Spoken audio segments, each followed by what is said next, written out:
So last time we met, we talked a lot about asking good questions and listening. And if that's something that you missed and want to get a piece of that, well, I can share that with you. Today we're talking about vision. So it looks like page 5. I'm going to read you a scripture. And Jesus is saying this. Anybody need a pen?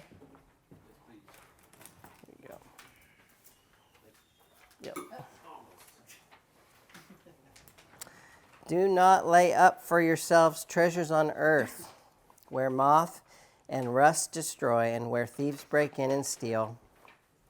But lay up for yourselves treasures in heaven, where neither moth nor rust destroys, and where thieves do not break in and steal. For where your treasure is, there your heart will be also.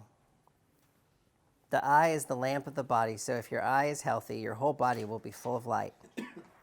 But if your eye is bad, your whole body will be full of darkness.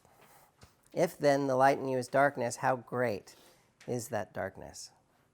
No one can serve two masters, for either he will hate the one and love the other, or he will be devoted to the one and despise the other. You cannot serve God and money.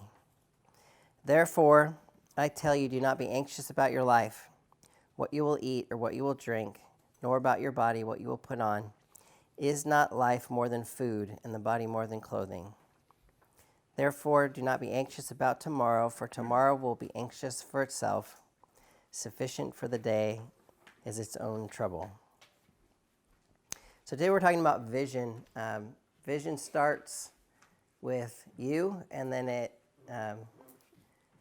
follows out to the people in your group. The whole reason we're getting together in groups is that transformation would happen. And without vision, that's not going to happen automatically. You know, as we're making disciples, as we're developing people, as we're trying to get people into the Word, or we're trying to kind of give a picture of the kingdom, or talk a little bit about who God is, or maybe even encourage someone, or support someone, or listen to their story, or ask a good question, or teach somebody something they didn't know before. All of that, the whole reason we're doing is that transformation would happen, that kingdom life would be made available to be lived in the people in the group and in us and through us. So, and that does not happen automatically. A lot of times we can kind of go into the motions of doing the group to do the group. And kind of lose sight of, why am I here? Because it gets really frustrating and boring and annoying real quick if you're not keen on, why am I doing this? It's sort of like, how many of you guys have ever taken a class, but you had no intention of learning the material? I'll give you an example, Spanish. Right? You have no vision for it. It's like, I'm not actually going to use this, right? I'm not really even going to do anything with it. And then you had no intention of ever speaking Spanish or going anywhere where Spanish is spoken. And so what happens? The means was perfect, right? You had a perfectly good teacher with a textbook and content and homework and classes. I took Spanish for 2 years, and I know no Spanish. And we can do the same thing with Jesus. We can take Jesus and have no vision for the kingdom life, have no intention to actually become like Jesus, and have really bad means to even be transformed into his likeness. There's no real good practical steps. You don't really know what to do, and you won't grow.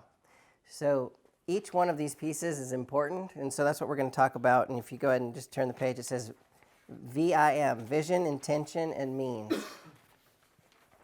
that's the idea today, is VIM. And so vision is just this picture. And if you were to say, well, what was Jesus' vision? It was the kingdom, without any doubt. The kingdom of heaven was what he taught about, above all other things. He said, this is what it's like, over and over and over again. The kingdom of heaven is like, the kingdom of heaven is like, the kingdom of heaven is like. And in fact, even after Jesus rose from the dead, and he taught the disciples for 40 days, what did he teach them? This is resurrected Jesus. What did he teach them about? The kingdom.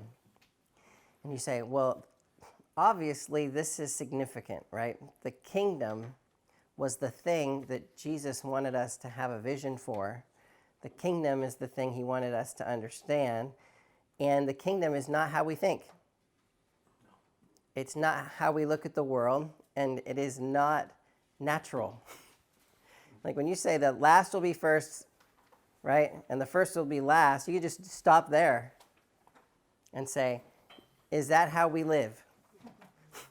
Is that how I mean, it's definitely not automatic. You put two 2-year-olds and one marshmallow in a room, right? What's going to happen? It's not like, I'm going to go last, right? It's whoever gets to the marshmallow first. And, that's the natural order. That's our flesh. That's what we're going to do. And so we all have default vision. And a lot of times we're not aware of the vision that we have because we're always operating based on where do we think we're heading.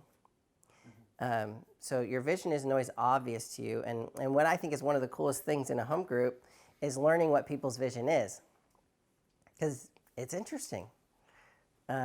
It's not necessarily to follow Jesus or to hear God's voice or to learn how to live in the kingdom or to pay attention to what God's up to. It's often like, how do I be a good person? Or how do I get my family to work? And if you pay attention for a while, you'll start to hear what people's vision for their life is. And it probably won't sound a lot like what I just read, which is this is just a little teeny glimpse of kingdom stuff. Is anyone really aiming for being worried about nothing in your group? I want to talk about vision. They're not aiming for that at all, right?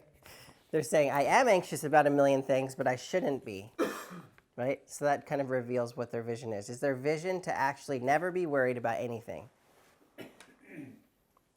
No. So, and what's, a lot of times the problem isn't that we aim, that, we're all going to miss. The problem is we're all aiming at the wrong things. So the vision itself is skewed. And so when you're aiming at the wrong thing, the problem isn't that you're going to miss a little bit. It's that you're just pointed at the wrong thing altogether. It's like, I am absolutely going to hit the target of not, let's say I'm going to try to be a nice person. Well, I might be able to kind of, even without God, act nice with practice. Will that transform my life in any significant way? No. And if anything, I'll be sort of a fake nice person, but on the inside, will be kind of an awful person like I am on the inside. So you just get this like yucky shell of niceness around, right? Something that isn't any good at all. And so vision is so important that Jesus taught, if you go back and you look over the gospel accounts, he taught over and over and over and over again on here's what it's like to operate, live in, walk with, have the vision of kingdom life. And just very simple, kingdom is when you have here's, what's where God's reign and rule is. And then I've got my kingdom. So God's got his kingdom. That's where what he wants happens, right? And then I've got mine.